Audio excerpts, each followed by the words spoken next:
Am I the asshole for telling my mom she'll never have grandkids because of how she voted? Ooh. This is a serious one. Okay. Yeah.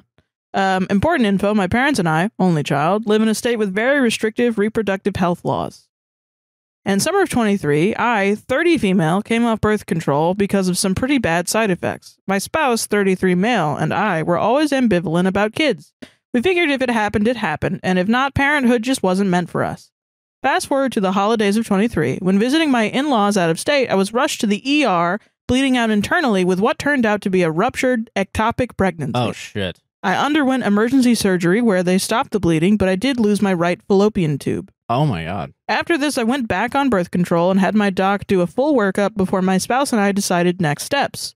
The workup revealed a large, benign tumor on my remaining tube, as well as significant uterine fibroids. I was told that any pregnancy I had would be high risk and that carrying to term was not as likely, but also not impossible. Given the diagnosis and that my state has now caused the need for a legal team's input for providing emergency abortions in the case of a mother's health being in jeopardy.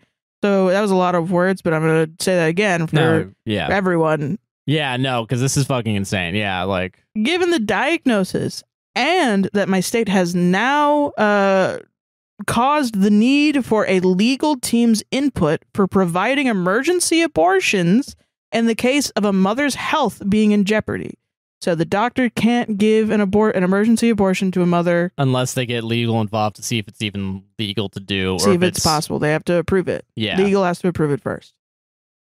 Which is really good when you have like seconds Someone on dying. the clock. Yeah, like... Yeah. Health being in jeopardy, I decided to move forward with removal of my uterus and remaining tube instead of risk death a second time. Yeah. The surgery occurred the day after the election, and I am recovering well physically. Still working on the emotional side. Yeah, fair. Yeah, understood. Yeah. My mom, who really fell down the MAGA pipeline in the last 2 years, called me a few days ago for our monthly catch-up. I had not told her or anyone besides my best friend and spouse about the procedure because I wanted to come to terms with my decision before having to explain it to others. She went off on a long rant about how the new government will be great for families for when she becomes a grandma, and that a national abortion ban would save so many lives of unborn babies. This is a slam dunk. What you're about to do. Yeah, yeah. I completely lost it and screamed at her that she would never become a grandma, and it's because of how she and those like her voted. I told her I had to have everything removed so I couldn't become pregnant and actually die this time. I hung up after that and had a breakdown. My dad, who is not MAGA, called me a few days ago to let me know that he was sorry that I had to make this decision, that he hoped I healed, but that I couldn't talk to my mom like that, Healed? and I need to apologize. It's been what, like days? Healed? Fuck you. And also fuck you trying to be like, you should talk to your mom still. That's great. Apologize. Go fuck yourself. Yep. Personally, I don't want to apologize for what I said. You shouldn't. Correctly, you shouldn't apologize. You shouldn't do that. I will apologize for how I said it. Don't do that. But I really don't think I'm that much of an asshole at the end of the day. So yeah, the asshole. You're not wrong. Yeah. You're not wrong. Your anger isn't even misplaced. Yeah, It's very correctly placed. What else could you get angry about if you couldn't get angry about this? Yeah, like that's this is what a very I've been asking cut and myself. dry, like there were consequences from fucking 2016 to 2020 that carried through.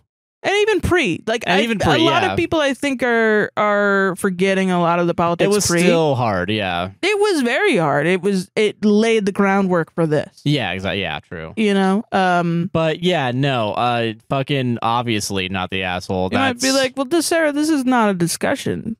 This is a podcast. It's about discussing. Well, you know what we can discuss? All of the other commenters on this Reddit post giving their stories, which I have 3 picked out. Okay. Obviously not the asshole. Just want to share these stories. I just want to say, as someone who also had to have an unwanted hysterectomy, that I'm sorry for what you've lost. It gets easier in time. My wife had placenta precreta that in the end required a hysterectomy. Long story short, we moved across country just as we learned she was pregnant.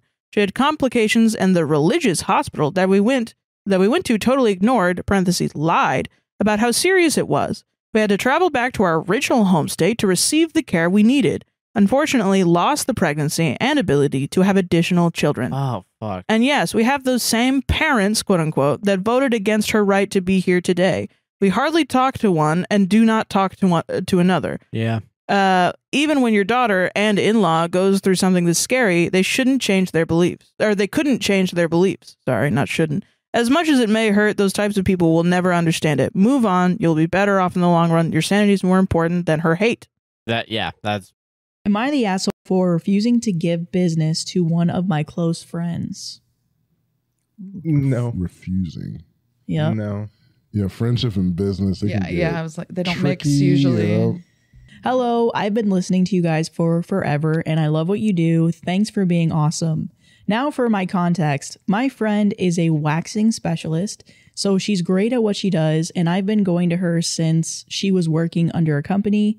I met her through an appointment I got with her. We've been friends the day we met. In her time there, I've been seeing her like 2 years consistently, and then she moved out to her own suite/rental, so she's running the show on her own. I was happy for her. I followed her there, and I always tip well too. She's been doing her own thing since the beginning of this year. Now fast forward to last month, I was on the highway heading over and there was a bad wreck, so I let her know I would be 10 minutes late. She said that's fine. I got there, we did the appointment as usual, and everything seemed fine and normal. However, at the end, for payment time, she said, "Oh, by the way, I'm going to have to charge you an extra 30% for being late." Now, I do hair myself, so I get needing to have some income if you get a no-show or someone shows up late and ruins the rest of your workday. Totally understandable. However, my problem is there was no policy of this or the amount that would be charged written anywhere or on her website for the booking. What also got me was how she said, "Yeah, a lot of people kept no-showing my appointments last month, so I'm having to charge 30% of their service so I don't lose all that money." I totally get that. I'm understanding, but I'm not a no-show, and I've been a consistent client, so shouldn't I have been charged less for just being late? Like 15, 20%?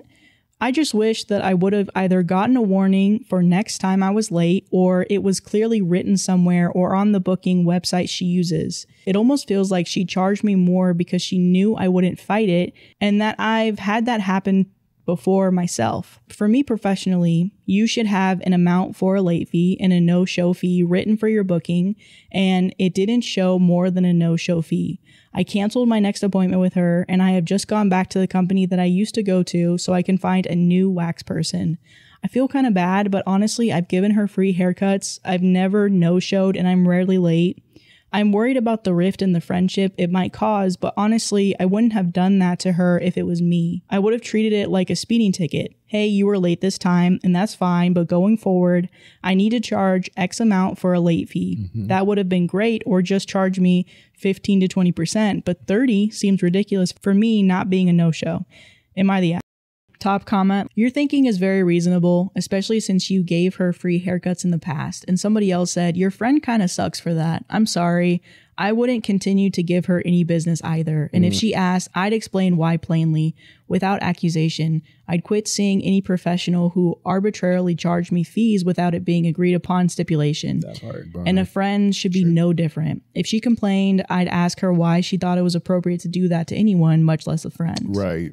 Boomer spills milkshake, ends up in jail. How the I was working at the drive-thru of McDonald's some years ago when a very irate boomer pulled up to the window. On the way home, he had spilled his milkshake and felt very strongly that this was somehow our fault and returned to demand recompense for this slight. To clarify, he bought the milkshake, was handed it to him. He drove 20 minutes down the road, spilled it in his car, then drove 20 minutes back to scream at us about it. Somebody's gonna pay for my car to get detailed, god damn it, he screamed. Well, sir, seeing as it is your car and you spilled the milkshake in it, that is going to be your problem. Yep. He insisted this was somehow our fault and we owed him money. Some people have nothing better to do with their lives. By this point, my manager had arrived and told him, well, sir, we don't have any money to give you. Your vehicle and what you do to it isn't exactly our responsibility. However, we would be more than happy to give you another free milkshake. Well, you got a cash register right there, don't you? And then they commented, you're aware that that would be robbery, right? Well, I ain't moving until I get my